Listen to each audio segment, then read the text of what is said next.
So another definition question that I had was Yeah, totally. beta. You said it was beta reader and developmental editor. What's the Yeah. difference between the two? I'm going to add a little bit onto that. So when you start writing, right, you have your first and second draft. Generally, between those two, if you don't want to do it after first, you do it after second draft, you get an alpha reader. It's just basically while your story's still pretty raw and rough, you can have somebody read it, kind of give you feedback on it, and that way you're not like 5 or 6 drafts into it for your actual set of beta readers, people who read your story and give you feedback on what they liked, what they didn't like, what they thought may or may not work and stuff like that. It's hard because not all beta readers are built the same. Some will, if they get back to you, some will give you like, oh, I liked it.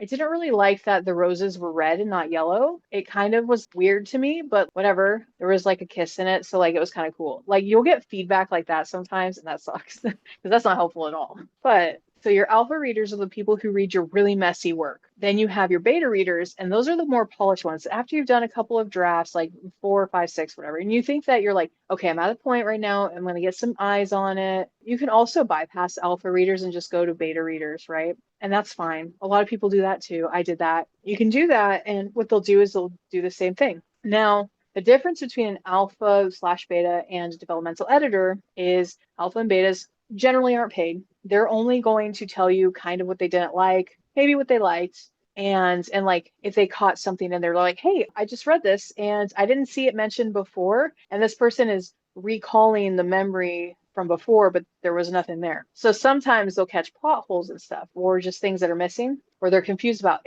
That's another thing too, is a beta reader would generally tell you, hey, I read this thing and I was really confused about this part. And that just means that when you're rewriting your next draft, okay, so they were a little confused about that. I was wondering if there's a way that I can write it to maybe where it wasn't as confusing. If both beta readers or all 4 or 5 of your beta readers all said, hey, this was a little confusing, and then you just think about it while you're doing it and fix it, right? So a developmental editor comes in after you've had your beta readers or your alpha readers. They're all saying, they're like all over the board, or they're all saying the same thing, and you're sitting there and you're like, I don't know how to make this work. Like, I know that this is the thing, but I don't know how to make it work. Or the pacing is too slow and I don't know how to make it better. I don't know what I need to change because maybe the feedback wasn't proper or like helpful enough. Or you maybe got really helpful feedback, but it wasn't enough to move the story forward or make it at a better pace or anything. So developmental editor comes in and they are paid. They're pricey, but they are worth it. If you're just so stuck, right? They're worth it. And they go through and they read it a couple times and they get a really good feeling of or feel of your story and they'll tell you what you can emphasize on or what you should drop or you have this little part going on and it's freaking amazing. And I actually think if you expand on that, that could be your sub story or that can actually honestly be your whole story right there, your whole arc, even though you have all this other stuff going on. And so my partner gets very excited about it because he sits there and tells me about it and then we'll talk about it and stuff. And it's so great. I love it. And that's a developmental editor. They don't just give you feedback, but they also give you suggestions too. Like they'll be like, hey, Hmm. here's what's the issue, or here's the good stuff. I think you should do this. You have a couple options here, here. Overall, you generally get 1 page, maybe 2 or 3 from a beta reader. You get like 15 pages of feedback and information from a developmental editor, depending, of course, how long your story is. If it's a Yeah. short story novella, 30,000, 40,000 words, you'll probably just get a couple pages and then like a bunch of marginal notes. But like longer stories, like 100,000 words, you're going to get a lot of pages. And that's not a bad thing. The more information they give you, the way better. Because if they don't give you information, it could be a little shady, right? Now, if they come back and they're like, hey, I read it, because this is what my partner did for me when we first met. He was like, hey, I read your book. You don't need a developmental editor. You needed a beta reader because your story is complete. You just needed somebody to find a few small things here and there. And that's what he did for me. In that case, like for us, if he reads something, he'll know right away whether they need a developmental editor or not. And if it's Oh, just a wow. evaluation that they need or advanced beta reader or somebody like me Hmm. or whatever, he'll knock it over and the price drops dramatically because you either already have your story, you just need to know where to tighten it up, or it's just not somewhere where he's going to be beneficial to you. He could take your Yeah. money and come back with something, but a good developmental editor won't do that. Oh my Was that gosh. helpful? I Wow. don't know. Was that, yeah. Yes. Yes. Oh my Okay. goodness. Wow. That was Yeah. totally helpful. Yeah, okay, Like, cool. It's so so hard because some of them do a little bit different things, but overall that's generally what they're supposed to do. They're supposed to help you find your story within your story if you're stuck. You can also bring like an outline, like an in-depth outline Mhm. to a developmental editor and have them work with you on that too. And usually it's like coaching or something like that, but you can still work with them early on in the process as well. So Mhm. it's not necessarily a way later thing, and you don't want to wait until your very end because what if you like write this thing and you perfected it and it's so beautiful visually, its grammar and punctuation is perfect, but then a developmental editor comes in and they're like, hey, like 90% of your story is trash because there's nothing actually going on. You're gonna have to rewrite the whole thing, right? They're actually looking at the story arc and They like, are yeah. they are purely story, that's it. Purely story, characters, all that stuff. They're looking for your genre, your subgenre, your main story, your sub-story. They're looking at your characters. They're going to tell you where your weak points are and where your really strong points are. They're great because once you're done with that, you do your next draft, and you can either have betas read it again, which is the free or cheaper way to do it, or you can have an evaluation done, which is what I would do. If it comes back and it's pretty just simple stuff, do one more draft and then send it off to your editor. Or you could even, just fix those tiny little things and send it off to your editor without doing another full draft. I rewrite every single time I do a draft. I literally have it ones next to me, and I have a new doc right here, and I'm rewriting the whole thing. It's also why it takes me a while, but at least that way I know that I'm including or taking things out and I'm not missing anything. If I were to find a developmental editor or a beta reader or alpha reader, I would just Google search. Yeah, that's a really good question actually, because in this day and age, there's so many avenues you can go. Despite whether you use it for anything personal or not, Facebook is a great place with all the groups that they have. The bigger number in groups, generally the more legit people, but there are a lot of scammers in there too. So you just have to like look at when they join, so make sure they have a website, things like that, or like at least a fiber that has a bunch of reviews and stuff if they don't have a website. That's a great way to go for developmental editors, is that way. That's how we met. There's also quite a few people on TikTok that are huge that have really good reputations and stuff like that. They are going to be a little bit on the high end, but you also know that they are reputable, so you're not going to have run into issues with that. That's always a good place to go. We're going to be starting our TikTok here soon. That's kind of it. You can also message, like a lot of the time you can message people. If you saw somebody who recently published a book or self-published a book, you can always like message them and be like, hey, did you use a developmental editor? I'd really like to, get a recommendation on that or whatever if, you're down for that. So you can Google and some will come up, but mostly articles just come up about whether you need one or not with AI and stuff now. And I'm like, have you actually read anything AI's done? It's not good. Like it's soulless. You read it and it's soulless. And it like, yeah, it might have a story, but it's soulless. And you have to do a lot of editing to it to make it like actually readable. If it's Mhm. nonfiction, it's a little bit easier, but if it's fiction, that the reason why people enjoy fiction outside of the fact that it's fiction, it's something that wouldn't normally happen, or maybe it's just fantasy, is that you read it and it's the way that they're supposed to be written is it can put you on an emotional journey, whether that's love or just excitement or scared or anything like that. The computers don't understand how to convey that. So Google isn't the best, but you can find them on there. Yeah. Or you can just, head to coast editing.com when it's up in a few weeks. Plug, shameless plug. Yeah, yeah. Because we're really going to be offering a lot of different things. We just won't be offering line editing or anything like that because I'm not qualified for that. He can do it, but it's not really something that he wants to really do because it's a whole other thing, and Mhm. he just wants to focus on that, and I just want him to focus on that. Website one more time, please. Coast to coast editing.com. Yeah. Fantastic. Yeah, because he's from Florida. I'm from Washington State, and coast to coast. Coast to coast. Yeah, That's very yeah, clever. yeah. So, We're working on the website right now, having a terrible time with it because we don't know how we want it to look. when it comes to self-publishing, what is that process like, and how would one go about it? You're fronting all the expenses, right? But there's so many ways that you can do it for free, or at least as like minimally as possible. And you can also do the exact same thing and pay somebody else to do it, like who's a professional. I'm not saying vanity like I was earlier, vanity Yeah. publishing. You can pay people to make you a cover. You can pay people to ghostwrite for you. You can pay people to edit for you. Any sort of So little do you like, designs. is there like a website where you submit your book and everything and it prints it out for you? Okay, so And that's what is that so like? the process of self-publishing. After you have written your novel, you have gotten it edited and formatted properly for both ebook and physical book. That's very important. Edited and then formatted properly. I picked up some books where like they're like the words are like this far from the freaking page edge, and I'm like, oh my God. They're like really trying to show that they only wrote 200 pages, but you're like, I can see why it's only 200 pages. It really should be like 350. But anyway, sorry. So edit and then format properly for ebook and paperback.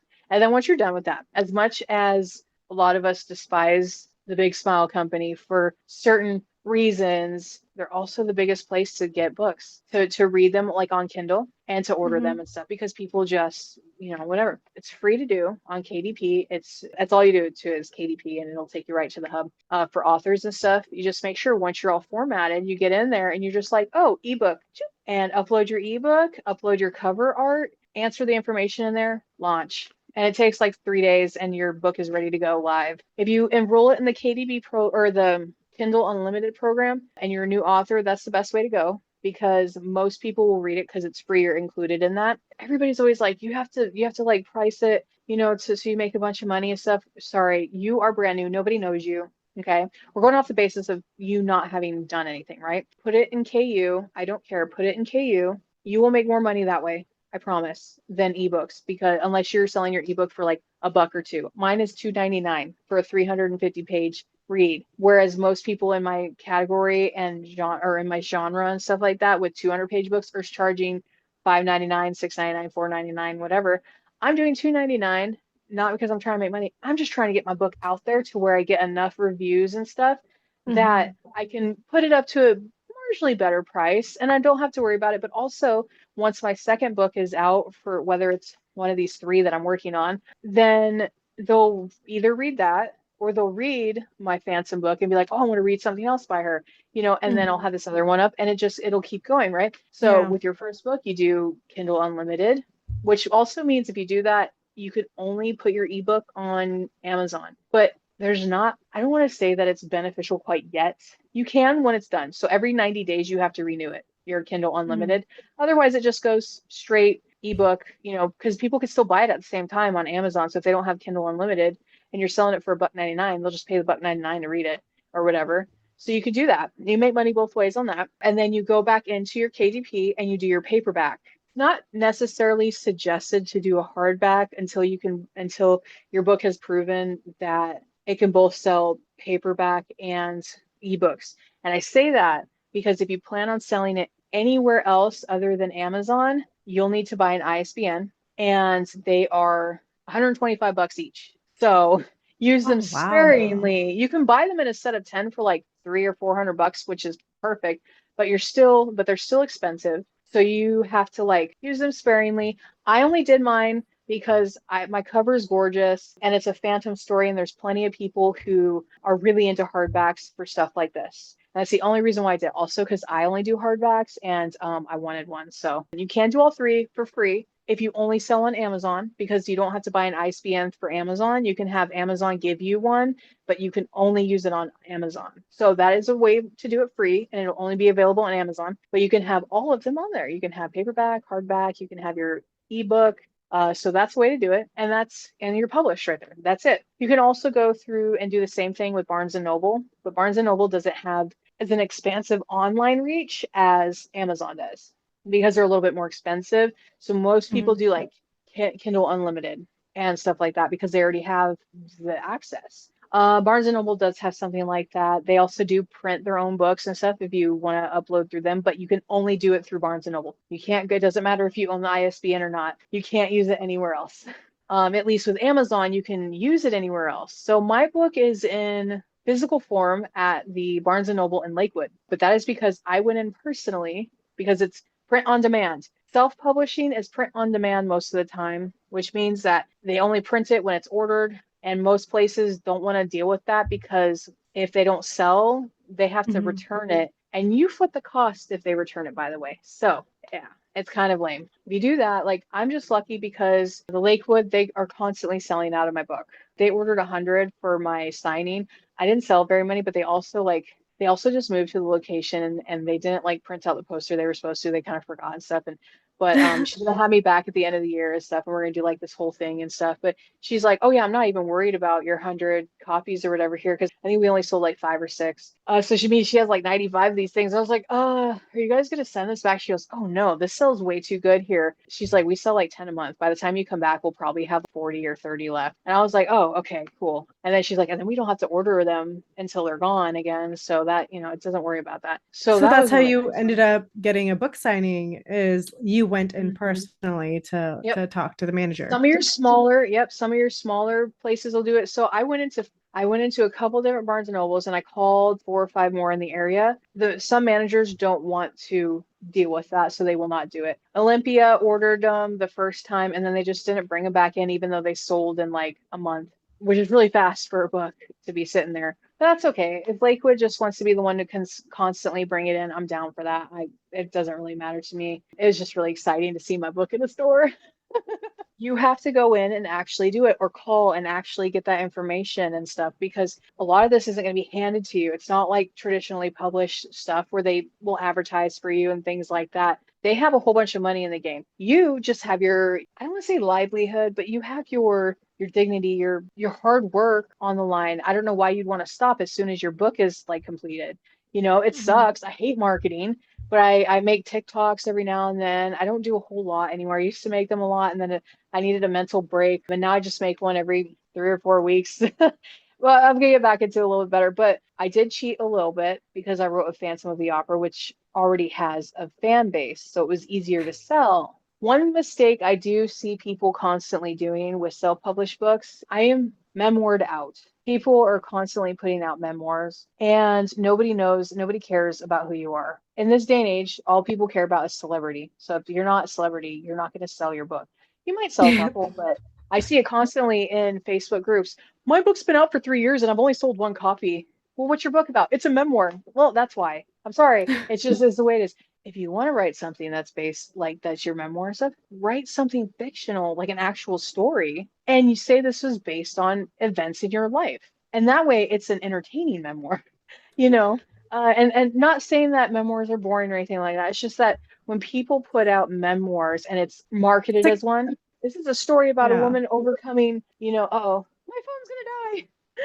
Oh, and I don't have a charger long enough up here. Hold on a second. Okay, yeah, because like I mean, for memoirs, it makes sense unless you're a celebrity, a politician, somebody that Somebody in people the public know. eye. Yeah, Yeah. so yeah, someone in Even the if you're public eye. TikTok famous, even And if you're TikTok famous, it'll work definitely, because, yeah, unless you're one of those, top big ones, then like no it's one just really it's hard to cares. sell. You've written this story. You took the time to write the story that you care about. It's just hard because Just like wait it's until hard. you're a famous author to write a Yeah, or memoir. you've got a couple of books out, even if you're not famous, but you've got some readers or stuff, then you Yeah. you know want to do something like that. That's fine. It's just when your first book, it's just so disheartening to see over and over.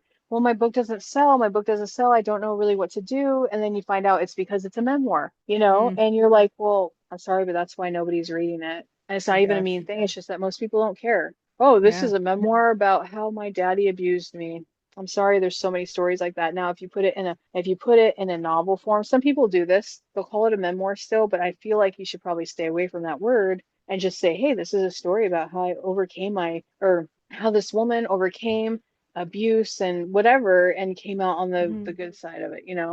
It's really such a hard sell. Yeah. Yeah. Oh, that actually reminds me of shameless plug on my end because I'm about to have a video review come out on this. But The Maid, which is a show on Netflix, it's Hmm. based on a book and it's about the author's life and her life, going through an abusive relationship and being a single mother, being homeless and like dealing with welfare programs. So it's her life story, but in a fictional form, which Yeah. was then turned into a Netflix limited series. And so, yeah, so shameless plug. So if before, be sure to watch that review on on my channel. Yeah.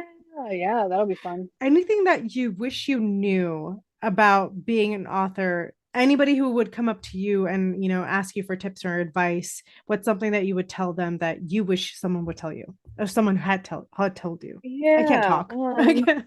That's okay. That's a tough one because I've actually thought about this a lot, and I feel like because been writing screenplays and stuff beforehand, and I kind of have, I was finding it hard to do it. And then I came to this conclusion, despite everything, your editor is like the most important thing. And we talked about this a little bit earlier, and I really mean no hate to this woman. I just did not think that, I think that she was a little bit out of her element when she took on my project and probably should have just said so. And your editor is going to be your most important thing. Yes, you can have your friend who's like a high school English teacher or whatever go over it, but they're not an actual editor and they will miss in really important things unless that's all they do, right? In school is all Hmm. they do is grammar and punctuation and that kind of thing. A good editor is going to make or break your book.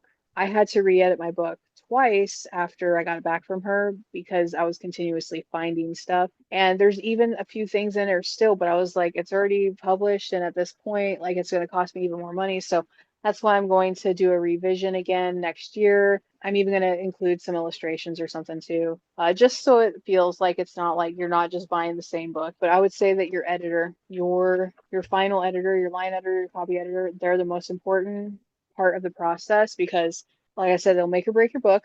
Because if I pick up your book and within the first 5 pages, I'm finding mistakes, I'm finding grammar mistakes, I'm finding punctuation mistakes, I'm finding, spacing errors and things like that.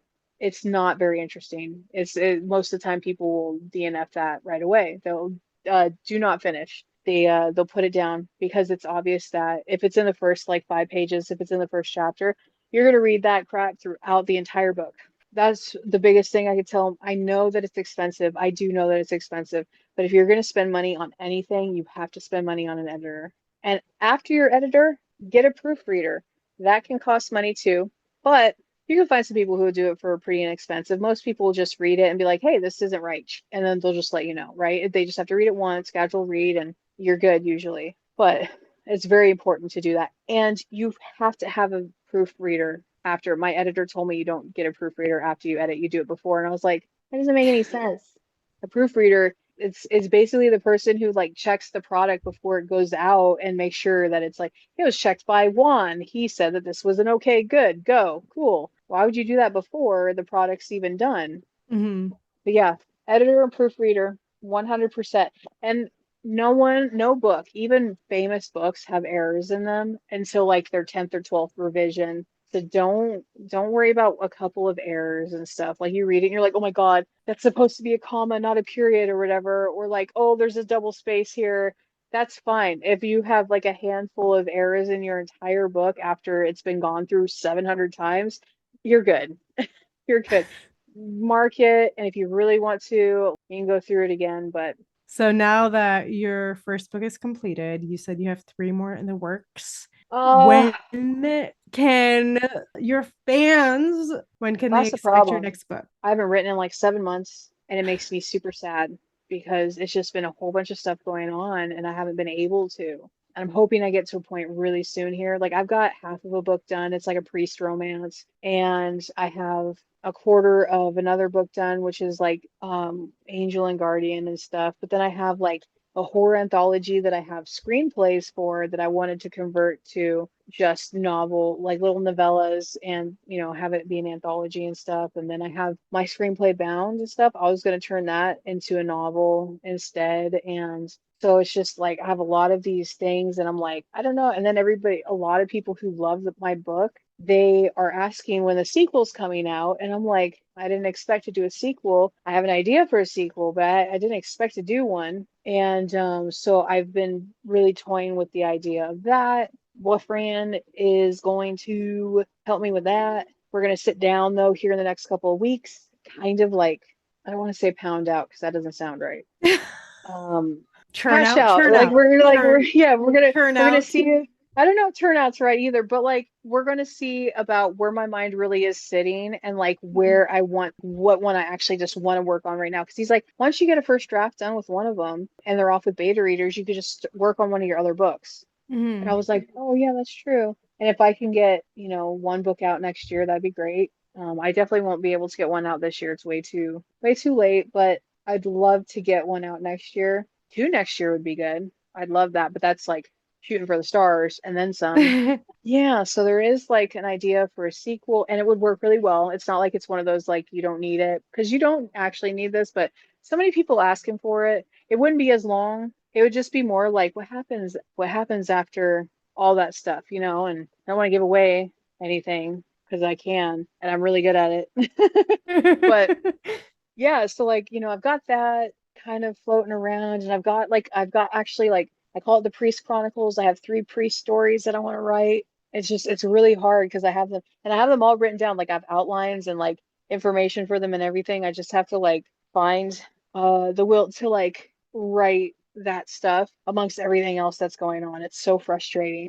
'Cause, I mean, it takes time and effort and energy and It's so like, much time. And it yeah. sucks because when I was writing Phantom, I came home from work every day, even though I was exhausted. And I was writing until midnight. I was writing at least for a couple hours and then I would go to bed. I would wake up, go to work, do the same thing the next day. And I was nonstop thinking about this book. I was nonstop writing. I was nonstop, like I'm on my phone, just like finishing, like working on the story or like writing down notes. Or I'm like, I have a binder upstairs, but because my phone was going to die, I'm not upstairs anymore, but I have a binder upstairs that's, like this thick that it's just phantom stuff, like phantom notes and everything for the story that I just was like, I need to write this down. And so I think because I'm having a hard time this time around and I'm not doing that with one specific story, it's making it really difficult to focus on one or make me feel like I'm actually wanting to write one. And it sucks. It sucks so much because I love it.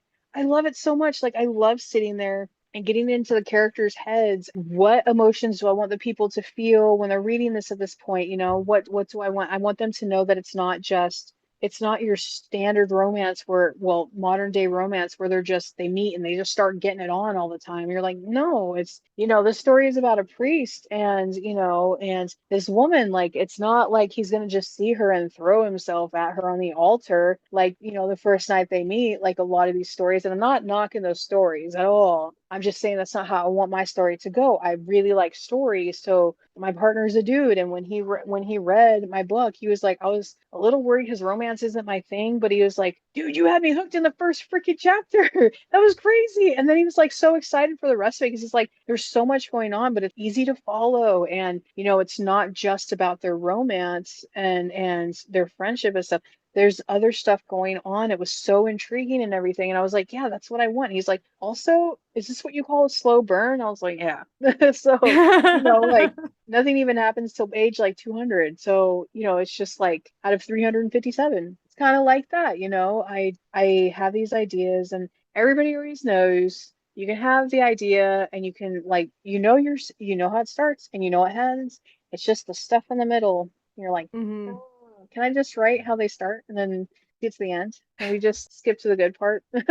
Fantastic. Well, I See, we took mean, the scenic route for that. We took the scenic route. we did take the scenic route for sure. So much information was given out, which I'm sure I is know, going I'm to so be sorry. no, no, no, no, No, no, no. but also all the info that I even said out loud or that I even said or whatever on here is going to be on our website as well because we want everybody to have affordable accessibility to being able to self-publish. It was coast to coast editing.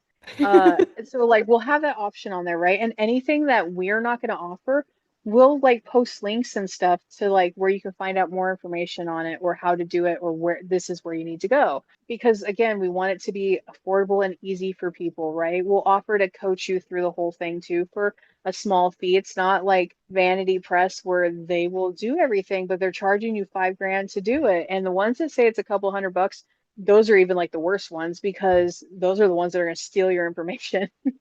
Yeah, well, I mean, Yeah.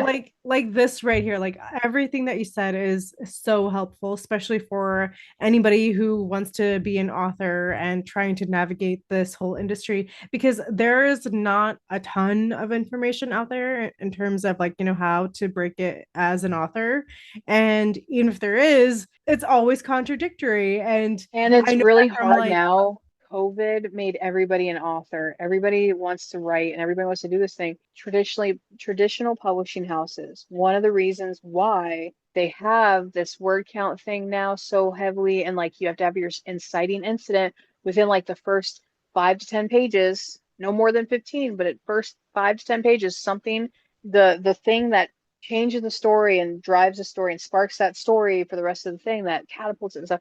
That has to be in there. And if they don't see it and it's not good enough, they're not going to do it because they were getting like there was a bunch of people on TikTok who were in publishing houses. There's like agents and stuff. They were talking about Mhm. how before COVID, they were maybe getting 150 a week, submissions a week. They're getting like 150 a day now. So that's a huge difference, right? And so to more, some of them are getting more, like Penguin and all them, they're like getting it's huge weeding amounts. out all the ones that so they don't have to waste their time. It sucks too because with that, they are also missing out on quite a few stories because so Yeah. many people are just they're shoveling this AI stuff. Yeah. Even Amazon is cracking down on it because there's these farmers. They're KU farmers basically. So what they do is they'll AI a book.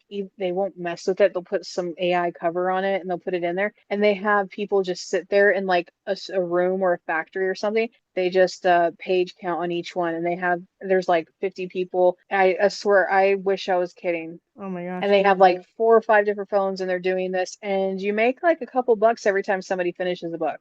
So if you have 50 people doing that, you're making a crap ton of money a day. So they went through and had to cull it, and it was just this whole thing. And now they're overreacting for some of it. Sometimes they're cracking down on people who you're like, wait a second, I can prove that I wrote all this, like type of thing. So they're trying to get better. I'm not saying that Amazon is like great or anything, but they're at least they're trying to do something to like combat that a little bit. But they need to like chill out also because they're taking down people who actually you could like prove that they wrote stuff or whatever.